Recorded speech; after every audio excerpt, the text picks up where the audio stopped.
Kasama na natin sa linya si dating ARTA Director Rabindranath Kilala, si Sir Abet. Sir Abet, good morning. Naimbag nga sa payo ako pong Angel. Magandang umaga po sa lahat ng mga tagapakinig ng DTRH. Ayan, naimbag na bigat din ho, Apo. Number one, itong isinusulong ninyo ay para sa constitutional amendment. Opo, pong Angel. Actually, matagal na po ito sa akin. Dahil nakumpisahan ko po ito noong 1998 pa lamang. Okay. Ngayon, it took us how many years bago po mabigyan ng pansin ito. Nagbigay po ako ng copy nitong 9-page proposal natin sa mga kaibigan natin, senador, congressman, mga mayors, governors, mga barangay captains. At sa katotohanan, kung Angel, nagulat po ako dahil pinatulad po ito ng social media. Hindi ko alam po nalalabas ito at magiging kaaya-aya ito sa pagbabasa, no? At nakaalaman po ng publiko po dito sa ating bansa. Kaya ito po, sana mabigyan lang ng pagkakataon na magkaroon ng academic and political discussion on this para baka mabigyan ng puwang na maaaring ito ay maging isang Filipino style of government. Alam nyo, timing kasi, Sir Abet, abay mantakin mo. Malaking matitipid. Magkano matitipid? House and Senate combined appropriation annually 30 to 40 billion pesos. Iyon pa sa House at saka Senate pa lang 'yun. Marami pang mga ahensya na may kinalaman sa eleksyon, magkano ang kabuuang matitipid natin kung sakasakali? Actually po, hinati po natin to sa indirect at sa direct, no?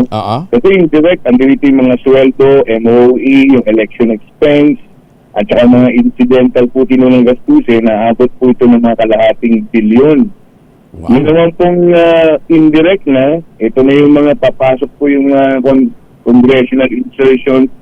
Italaga na lang po natin na 1 billion sa ilang congressman. Aabot po talaga ito ng another 300 billion. And plus po ang mga tinatawag na incidental inflation, yung mga kadagdagan pa po natin ng mga inflated po natin ng mga COS, yung mga consultants po natin, more or less baka umabot po ito ng 1 trillion. 1 trillion. Kada taon po, Apong Angel. Maganda naman to. Ang sabi nga nila, lamang ito, mental calisthenics. Kasi alam naman natin, suntok sa bulan. Suntok sa buwan to. Marami po nagsasabi, suntok sa buwan ito. Pero sabi nga nila, Kong Angel, this is the right time for the Filipinos to learn, how to choose the best leader in the respective local government. Kasi dito po sa proposal natin, yung national legislature po natin, pamumunuan na po ito ng ating mga elected governors at mga elected highly urbanized city mayors. So sila po magiging miyembro ng national legislature. Yung naman pong provincial legislature na binubuo ng mga bukal, yung mga elected mayors na po ang uupo dito bilang mga municipal or city legislative council or legislature. And then ganoon din po sa baba naman po sa mga munisipyo, sa mga sa city, din naman po mga elected barangay captains or punong barangays ang maaari ng umupo bilang mga municipal and city legislature. So meaning, pag ikaw po ay na-elect, ang mangyayari nga po, mababawasan na yung balota natin dahil presidente, vice-presidente, governor, vice governor, city mayor, city vice mayor, municipal vice mayor, tapos barangay captain and vice barangay captain na lang po ang ibuboto natin. So mawawala po ang mga senador, ang congressman, party list, bukal, o yung mga provincial na sanggunian, at ganoon din po sa mga city sanggunian at saka itong mga municipal sanggunian o hanggang barangay sanggunian. Kaya lang, ang mangyayari nito, dalawa na lang ang magiging branch ng government. Executive at saka ang judiciary. Mawawala na yung legislatura.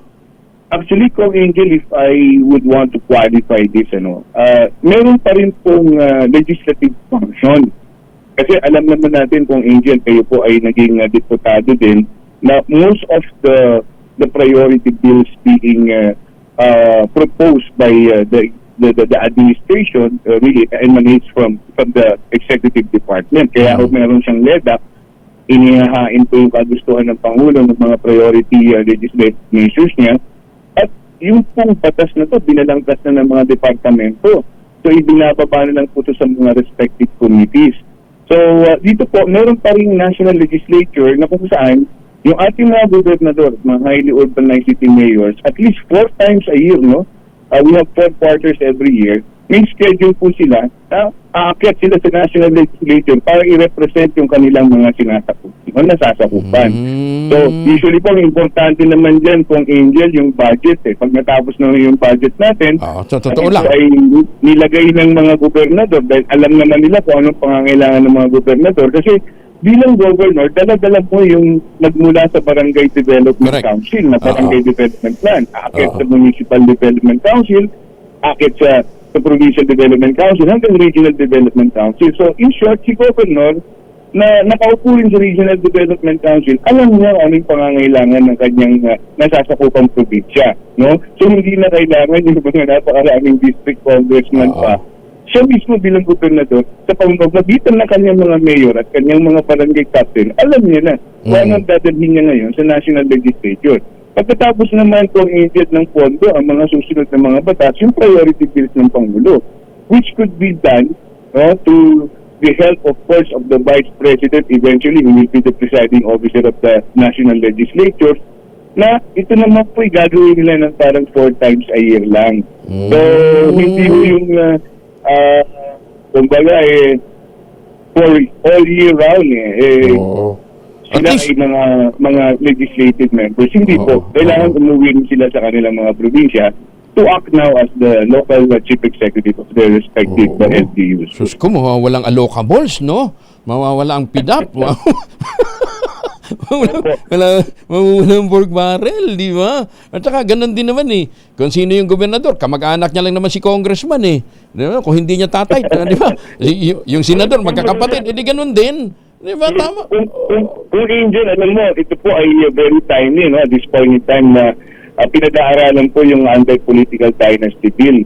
Kung ating pong pupuntahan talaga ang saligang batas ngayon, nakakalungkot lang talaga pong Angel na merong Lambino versus Comelec case, na hindi po pwede na yung People's Initiative ay magbigay ng proposal ng revision ng ating saligang batas. Ang sabi po doon sa jurisprudence, mga amendments lang ng mga constitutional provisions ang po pwede. Pero if you are to change the form of government, then you have to go to Constituent Assembly and constitutional convention, which to the mind of the Filipino people may hirapan dahil baka naman hindi payagan to ng mga congressman, syempre dahil nga mabubuwag nga yung kanilang representation. Actually, the function is still be there. So instead of you running for congressman, you have to run for governor now if you really would want to represent the needs of your respective province po. Yeah. Alam nyo, napakaganda, very sound, very timely itong pinapanukala nyo, Sir Abet, sa harap ng mga problemang sinusuong natin. Sa dami ng batas natin, kawawa nga yung mga abogado Sa dami ng batas natin, karamihan naman dyan, suggestion lang Hindi nga napatutupad. Una, walang pondo. Pangalawa, kung ma-implementa man, wala pang 2 taon, wala pang 10 taon. Gusto na, revisit na kaagad dahil hindi na implementa ng mabuti. Hindi nga lang, sabi nga natin, let's admit it, sa ngayon, ito ay mukhang impossible dream. Pero congratulations for coming forward, Sir Abet. Huwag kayong susuko at malay natin, bukas makalawa, biglang matauhan, tamaan ng kidlat lahat ng mga kawatan. Di ba? Biglang... Angel, maidagdag ko lang, mula nung ito yung pinatulan ng social media, ang dami hong mga pages, ang dami mga nag-Facebook, nag-Instagram, pinupost po nila ito. Pagkatapos, kung babasahin niyo pa mga comment ng ating mga kababayan, puro positibo po. Naghahanap po ako ng negatibong statement. Talagang positibo. Lahat sila pabor na magkaroon ng ganitong pagbabago sa ating saligang batas. So, nawa po, unti-unti. Sabi ko nga, ang kailangan naman dito, bigyan pansin to ng education sector at tulong po din ng media, tri-media man yan, mainstream media o social media, para mapalaganap po ang kaalaman patungkol dito sa isinusulong natin na magbabago. Sir Abet, thank you again. And